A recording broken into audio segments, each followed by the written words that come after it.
Welcome to the Deep Blue on My Doorstep podcast. I'm Tracy Ainsworth from the University of New South Wales. In this podcast series, we will talk to marine experts about the marine environments that we have right on our doorsteps and what we can do to help conserve and protect these blue spaces. Hi, Peter, and a big welcome to the Deep Blue on My Doorstep podcast. Peter was the founding director of the Sydney Institute for Marine Science. He's a professor of biology at the University of New South Wales. And Peter, you came to Australia after starting out your studies in marine science in California, but you also grew up close to some of the biggest cities in the world, places like New York, Chicago, really population dense, big cities. And I think that's really interesting because cities are also a big part of the impact that you're having with your marine research. And I was really looking forward to hearing more about that research. So thanks so much for joining us today on the podcast, Pete. Thanks, Tracy. Delighted to be here. Your research has focused a lot on seaweeds, kelp, the ecology of marine ecosystems. And a lot of that now is directed towards restoration and rehabilitation of coastal systems. But one thing that you've been a huge champion for over the last few years is the World Harbour Program, and you're the director of that program.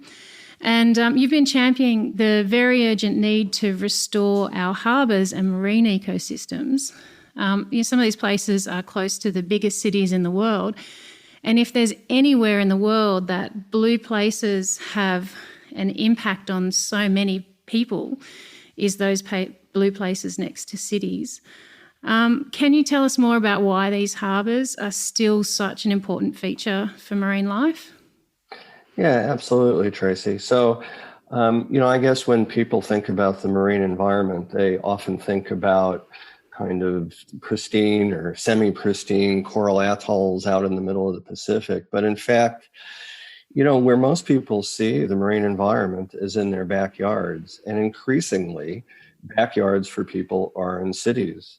Now more than 50% of the world lives in cities. And so many of those cities, and megacities in particular, are along the coast: Shanghai, New York, Rio de Janeiro, Sydney. And so people experience the marine and estuarine environment in their backyard, in cities, increasingly across the world. And so if you're concerned about the conservation and use of marine spaces, you really need to be concerned about that for urban marine spaces. So increasingly, I didn't necessarily start out there, although, as you say, I grew up in big cities. I have increasingly become interested in that interaction between people in cities and the surrounding marine environment. So about 5 years ago, we initiated the World Harbour Project through SIMS, and it really developed on a bunch of work that we've been doing in Sydney Harbour and around SIMS, but clearly it's a global issue. And so we started to reach out to a bunch of cities across the world, and they had all the same problems. They were really interested in joining this bigger project, and they're now, 33, 35 partner cities across the world in every continent except Antarctica. Wow, that's amazing. I think it's pretty a surprise to a lot of people that it's actually possible to kind of rewild or bring nature back to some of these heavily urbanized spaces. But some of your research is actually looking for solutions. Is that right, for these places? Yeah, that's right. So another big kind of piece for me and a big interest for me in marine science is, how do you kind of be more proactive? How do you restore habitats? How do you rehabilitate habitats? There's a long history of people in conservation managing things, and I wouldn't call it a more passive way, but just kind of managing people's activities. So I think we now need to get in there and we need to fix stuff. And as you say, rewilding, restoring, rehabilitating systems. And so that's a big part of what we're trying to do for our urban marine science in projects like the World Harbour Project. So for these systems that are being restored close to cities and in places that have got lots of high use, what does restoration or rehabilitation look like? What kinds of species benefit? What's the things people can expect to see in those backyards they have in the cities? Yeah, it really depends on how degraded the system is. And, in some instances, those urban systems are so degraded that you just have to do things like fix water quality before you can get in there and do other rehabilitation or restoration. But, with that caveat, there are probably three major kinds of approaches that we take. One is restoring habitat forming organisms. So just like on land, and forests, in marine and coastal environments, the habitats are often determined structurally by things like kelp and corals and oyster reefs and mangroves. So we think that if we can restore those habitat forming organisms, you go a long way towards restoring that system overall. Just the way you do if you put a eucalyptus forest back on what is a degraded grassland. So that's one thing. The other thing that we really are focused on is how to build infrastructure, so artificial structures better.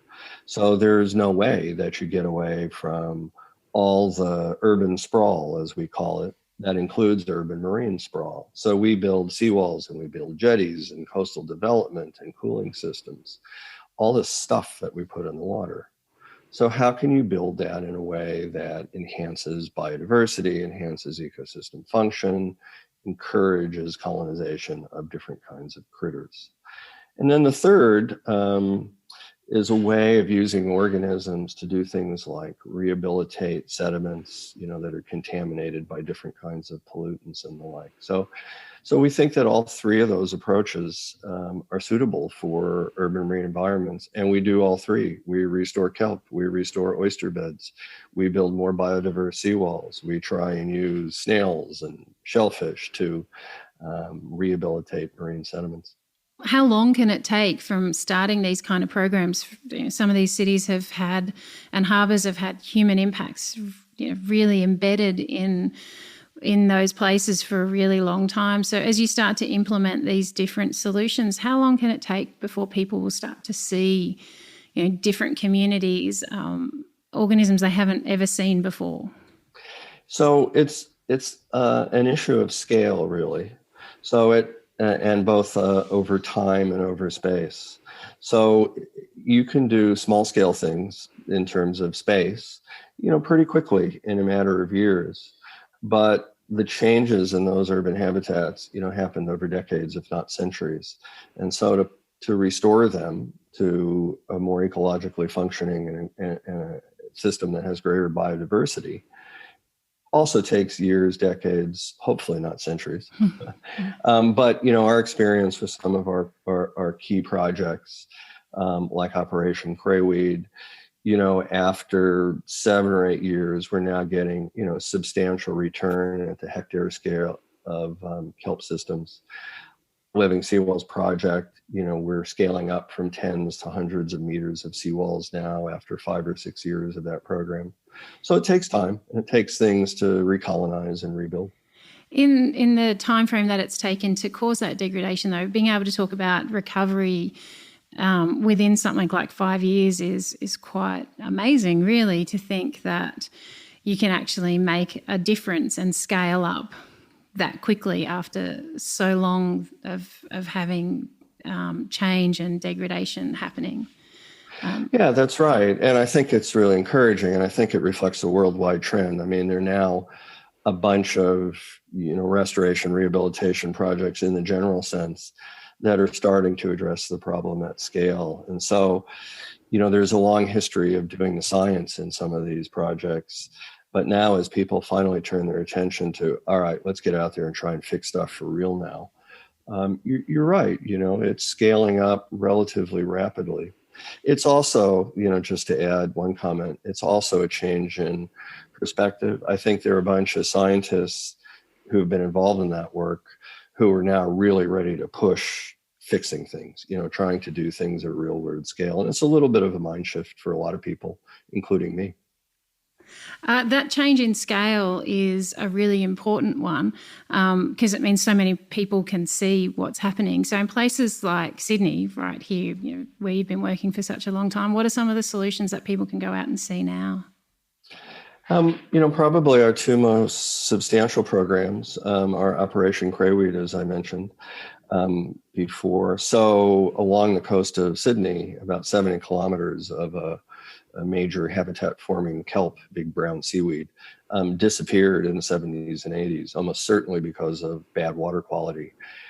That water quality has been enhanced now, and some engineering solutions applied. So we've started putting kelp back in, and people can get in the water at places like North Bondi and Malabar and a number of other sites along the Sydney coastline and see kelp forests that are there that weren't there 5 years ago.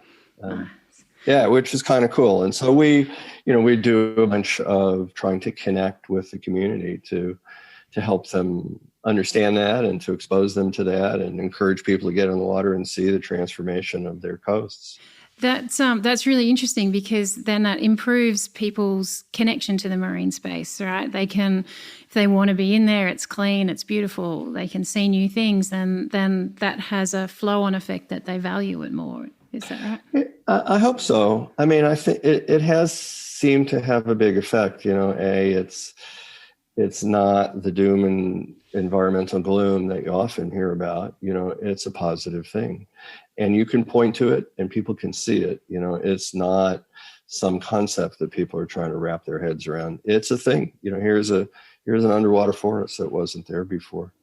And similarly, for one of the other projects I mentioned, Living Seawalls, you can go out in the harbor and see seawalls with our habitat enhancing tiles on them and see that things are growing on there in ways that they weren't growing on the original seawalls. People are visual creatures, right? And to be able to show them stuff is really important, and I think really helps get the message across. Yeah. You mentioned before, like, some of the doom and gloom around what's happening in our marine ecosystems and some of the places that are really heavily impacted by change. If we can return nature and rewild some of these urbanised habitats and these places that have had such a huge impact for so long, is that an example that we can look to when we try and restore other systems? I mean, if we can do it in these places that have coming from such a bad start point, does that mean we have a bit more hope for what we can do to some of these more remote systems? I hope so. It's a big effort, and it requires substantial resources and substantial effort by people at all levels. But you do hope that if you can show evidence of restoring habitats that historically have really been quite degraded, like in cities, that other habitats can also be enhanced. Again, for most of them, it's an issue of scale. At what scale can you have an effect? And, as you would know well from your work on corals, there's a lot of activity going on in the Great Barrier Reef these days that is confronting exactly these issues. What are the best approaches? What are the best techniques? How do you scale up in these open marine systems? There are certainly lessons we can take from the work that we have done, but I would also say that we take a lot of lessons from things like terrestrial restoration, which I think is arguably a little bit further advanced than our marine systems. That's a really good point. That we've already done a lot of these things in terrestrial systems. What do you think are some of the biggest lessons we can learn from what's been a success in terrestrial systems that we can then apply in marine ecosystems? Yeah, good question. So some of them are the notion that, or a big part of one, I'll just kind of stumble around this for a little while until I think of what I actually want to say. So I think one major lesson is to think carefully about what your expectations are. So in the last 10 or 15 years in terrestrial restoration, this whole notion of novel habitats has come about. And so people have come to the conclusion that it's very difficult to restore habitats, even on land, to what they were 50 or 100 years ago. So you can restore a bunch of the key components, but you're not necessarily restoring them to natural systems. Quote, natural systems. And so I think that's a lesson for us in marine systems. What is a system that we're trying to get back to? We want a more functioning system. We want a more biodiverse system. But you have to think carefully about what that means. That's one thing. The second big message is that large-scale restoration projects require multiple drivers, multiple people. You need to get scientists, practitioners, the community, government, all lined in a way that lets you do things at scale. And so we've tried to do that, with some of our projects. So that's a big message as well. You mentioned earlier people can now get into the water and see kelp forests in places that they wouldn't have seen them for maybe 40, 50 years.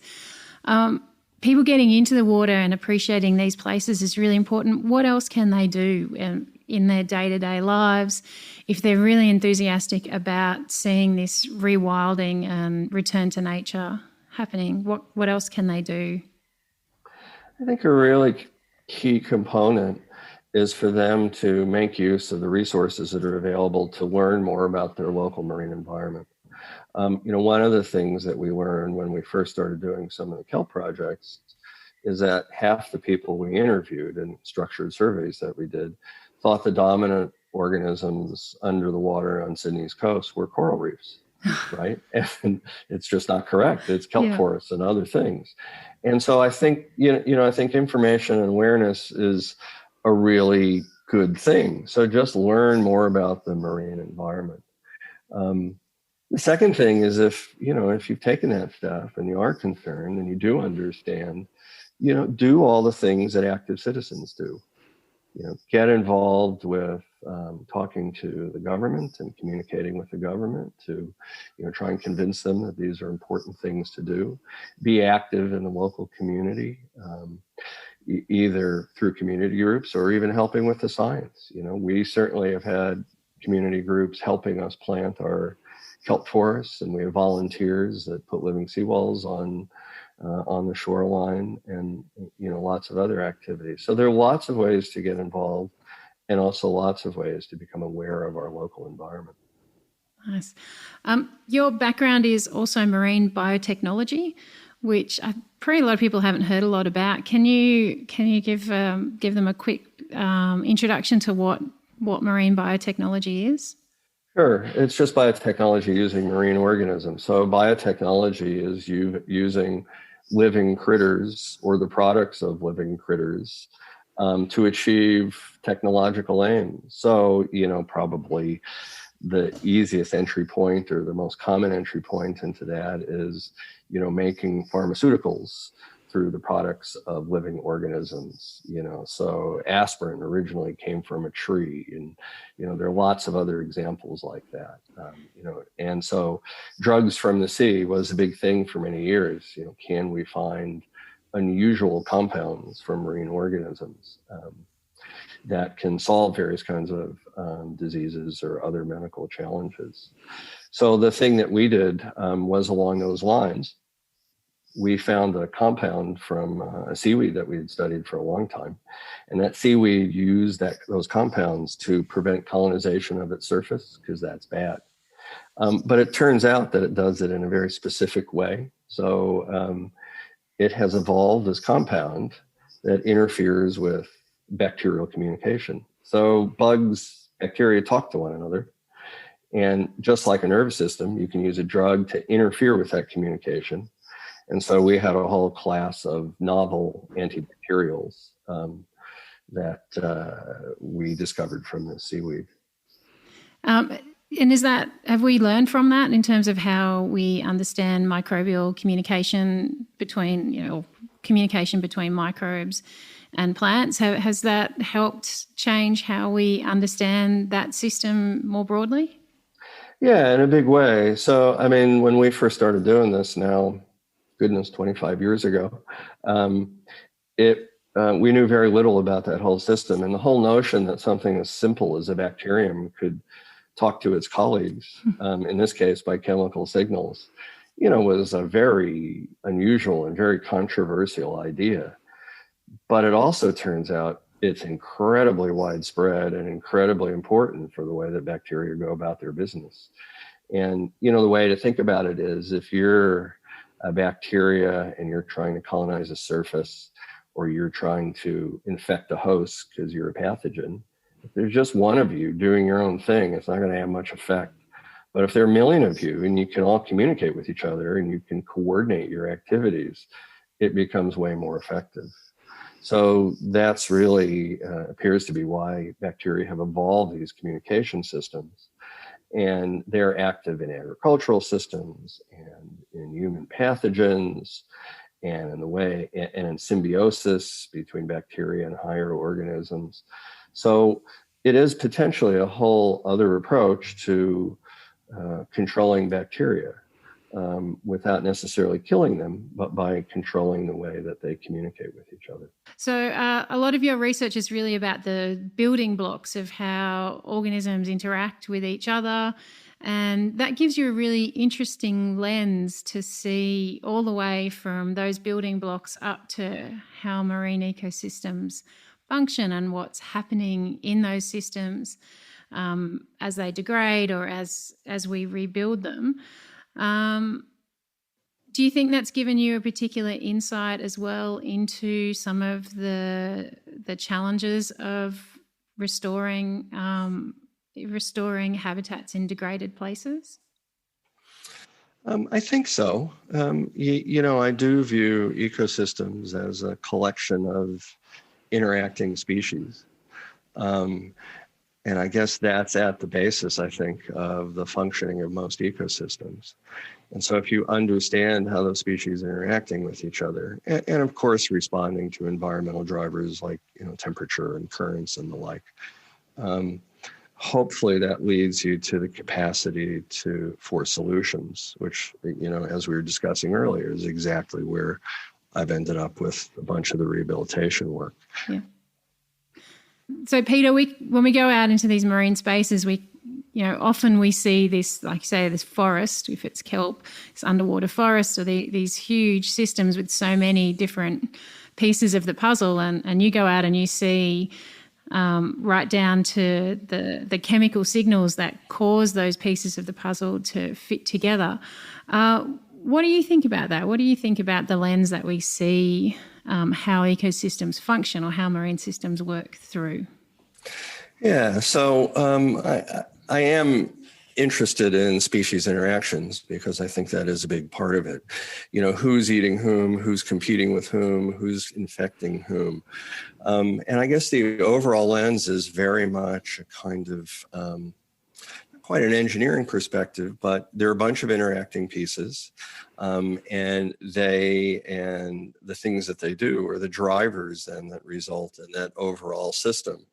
And so, as one example, I and my colleagues have studied predators, herbivores, and disease a lot in these particular systems. So things that can kill some of the major habitat forming organisms like kelp. And it speaks to a whole conceptual framework for how marine systems work, which is sometimes called top-down ecology. And it's really about one overarching framework or kind of conceptual overlay for how these systems work. Views things like predators and herbivores and disease as a major driver of how these systems are structured and how they function. So you can think about it, if you take away cows in a field, then you get a very different system in that field than you do with cows. Some classic examples in terrestrial systems, if you take away wolves in Yellowstone, you get a completely different system that cascades all the way down to the grasses because the wolves no longer eat the elk and the elk overgraze the grasses. So, one view of marine systems is very similar. If you take away the big predators or if disease sweeps through, then it all cascades down to affect the entire system. And so certainly the lens that I view marine systems is affected by that kind of perspective because I've worked on those kinds of species interactions for most of my life. You've mentioned disease a couple of times, and something that's been really at the forefront of research, at least in the last decade, has been new or novel diseases in marine organisms and marine systems. So we've seen places like coral reefs with really big disease outbreaks, loss of sea urchin populations. But seaweeds and kelps are also impacted by disease outbreaks as well, aren't they? Yeah, they absolutely are. And, as you say, disease is a little bit of a new thing, or at least in the last decade or so for marine systems, just because we didn't have the tools to really explore them. As you know, in the last, 10 or 15 years, there's been this explosion in gene sequencing technology. It started out with the Human Genome Project, but it's now applied everywhere in an environmental context in the ocean. So we actually know what's out there for the first time ever, really. And so we can start to characterize pathogens. We can start to look at the functioning of those pathogens, why they're infective, and do the epidemiology of seaweed populations or coral populations and look at their effects. And it turns out that they're big effects, that in fact, there's a lot of disease in marine systems that's causing a lot of damage in ways that we really didn't understand when we didn't have the tools to investigate them. So what kind of diseases are impacting these underwater forests and underwater plants that you study? Are they driven by changes in the environment? Are we seeing, for example, in some of these systems that you're trying to rehabilitate close to cities, is there a disease link with pollution? Yeah, there seems to be. So, there's a general theory around disease, and, you can probably identify it yourself if you get a cold. When things get stressed, they tend to get sick. And so there are a bunch of kinds of stresses in the marine environment. So around cities, you get water quality issues, you get pollution. And then, of course, there are issues about rising temperature and rising acidity in oceans globally. And so both temperature in particular and water quality seem to be drivers of disease. So in our underwater forests around Sydney, we get something, stipe rot, which is, a little bit like foot rot. It's also a fungus, but it attacks the stem, if you will, of the kelp that we've been trying to restore. And it softens and starts to break apart under waves and the like. And it occurs up and down the coast, but seems to be particularly common in places where there's a heavy urban signal. And it kills the plants. Other pathogens seem to be more common when you start to heat up the water and you start to see things like bleaching of kelp in the same way you see bleaching of corals. You may want to ask another question about this, but I'll go on to say one of the things that we're starting to learn that's changing our view of the way that diseases work in marine systems is, although there are some reasonably specific pathogens and specific diseases like this stipe rot, this fungus of our local kelp, crayweed, a lot of it seems to be kind of your normal, average, run-of-the-mill bacterium that when the host gets stressed or when the waters warm up, suddenly they become pathogenic. That is, suddenly they become a disease organism, whereas they weren't before. So there's this whole really tie-in between environmental stress and bacteria becoming disease organisms that we're just starting to figure out. That links really interestingly to your research in chemical ecology as well, because what you're talking about is that interaction between the bacteria and the plant that they live on, and the bacteria and other bacteria as well, and how they communicate. Is this about them seeing signs of being able to attack an organism that maybe can't fight as well? Yeah, it's a really interesting area. So just, a brief background. So the world is awash in chemical signals, both on land and in the sea. And for those of you who think you've never encountered a chemical defense or chemical signal, anytime you taste a spice or a herb that has an interesting flavor, a strong flavor, a pungent smell, that's there because that plant evolved it as a defense against bacteria or herbivores or something. So they're everywhere. So environmental stress seems to play a real role in whether or not organisms can chemically defend themselves against things like pathogens or consumers. And it can go a bunch of different ways. Sometimes stress plants are better at producing chemicals. So a classic example is for wine. So, the best grapes, the tastiest grapes, come from stressed vines. And the thinking there is that when a plant gets stressed, it really has to defend itself, because if it's going to start losing more tissue to bacteria or to herbivores, it's just going to die. So it just invests a ton of energy into these chemical defenses. But sometimes they can be so stressed that they simply don't have the wherewithal to produce those defenses, and they become real targets for things like disease or herbivores or other, as we call them, natural enemies. Nice. Is that also why it's so important in some of these restoration and rehabilitation programs to look at multiple arms of attack, I guess, back against the degraded system, not just the replanting of one thing, but the improving of the water quality and removing of other stresses? Does that help to increase the potential for that program to be successful? Yeah, absolutely. And particularly in urban systems, as we were talking about, some urban systems are just so degraded that until you fix some of the basic environmental characteristics, water quality, sediment flow, that kind of thing, you can't do anything. You can't put those organisms back in there because they're just not going to survive.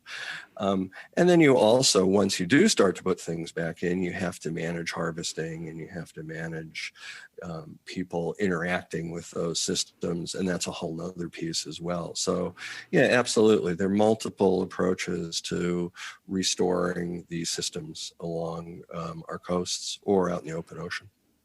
So you've spent your entire career really looking at marine ecosystems, all the way from the chemicals that plants produce through to how the entire system works.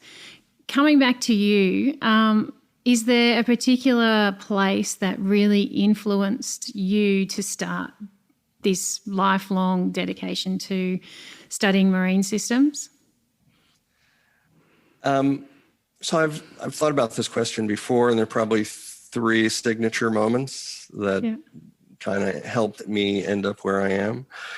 So the first was when I was a teenager, and we went on a family holiday to Honolulu in Hawaii. And we ended up at a place called Hanauma Bay, which had a bunch of reef fish. And I spent pretty much the entire holiday snorkeling with those fish. If you were to ask me now what that place is like, I would say it's one of the most degraded reefs I know of that still actually has some fish. It's right next to Honolulu. It's very heavily impacted. But at the time, it was the most remarkable thing I'd ever seen. And it was really maybe my first intense introduction to the wonders of the marine environment. Then 2 other things. One was as a college student, a university student in Maryland, where I discovered marine invertebrates for the first time and discovered that there were all these aliens living on our planet that I'd never seen before. And they were just amazing. Worms and snails and crabs and little shrimp and jellyfish and just all this weird stuff that most people never see. And I'd mostly not seen until then. And then a couple of years after that, I started doing my PhD in California, and I met giant kelp forests for the first time, and that pretty much, I think, did it for me. I've worked most of my life in kelp systems of one sort or another because I just think they're gorgeous. They can be cold, but they're gorgeous. Do you have a favorite kelp system here in Australia? Favorite kelp system? There's Australia is remarkable in that the coastline from kind of northern New South Wales all the way up to the middle of Western Australia is dominated by one species of kelp, the common kelp, or Clonia radiata. And it's probably the largest coastal marine ecosystem in the world. And so I think I have a lot of affection for that because for the last 30 years of my life, those are the systems that I've worked in. Nice. Do you think that's a massive system, that's all the bottom half of Australia the whole way around? Are we doing enough to appreciate what we have in that system and protect it? Well, absolutely not, I think. It's a little bit self-serving because those are the systems I love. But no, I think that much of the focus for Australia's coasts are on coral reefs and places like the Great Barrier Reef. And those are incredibly important systems, and no question that they're at risk. But as you say, in the lower half of Australia, there's 7,000 kilometers of a contiguous ecosystem. And it's very little known relative to a bunch of other systems like the reefs. And because people don't get in the water as much in those systems, they just don't quite understand the magnitude of it, the significance of it, and the extent to which those systems are threatened. So I think we could certainly do a lot more, and we're working on that. Nice. That's fantastic. That's really amazing when you put it in that context of this big stands of kelp that span all of this coastline, and we just don't really know enough about it. And we know so much about other places. If there's some students out there listening to this who want to think about a future in understanding this huge underwater forest Australia has right in front of it, what do you think are the two most important things we have to know? We have to know the rate at which they're diminishing, because they are. There's good evidence from New South Wales, from West Australia, from South Australia, from Tasmania that we're losing our kelp forests. So we really need to understand the rate at which they're disappearing and the associated mechanisms that are causing that decline. And then the second thing we really need to know is we need to know how to future-proof those systems. So we know systems are changing and are going to continue to change. We have locked in, the next several hundred years of ocean warming and ocean acidification and increased coastal development, which are just going to increase the impact on those kelp systems. So how do we make more thermally tolerant kelp? How do we do the kinds of things we've been doing in Sydney, where we restore kelp forests on urban coasts? How do we future-proof our marine ecosystems? It applies as much to the kelp forests of Southern Australia as to all the other systems in Australia and globally. The world is a changing place, and we need to respond to that. That's an incredible scale to have to think about restoring and future-proofing a forest. If we were talking about that on land, that's a massive undertaking, and to try and do that underwater is quite an incredible goal and endeavour. Thank you so much for talking to us today on the podcast and inspiring, hopefully, a whole community of people out there to get involved, and a next generation of scientists as well to come and answer those big questions. Thanks so much, Peter. My pleasure, Tracy. Great to talk. Thank you for listening to the Deep Blue On My Doorstep podcast. Don't forget to check out our website at events.unsw.edu.au, where you'll find all the photographs from this podcast series featuring the beautiful places that we've been discussing and the organisms found in these blue spaces.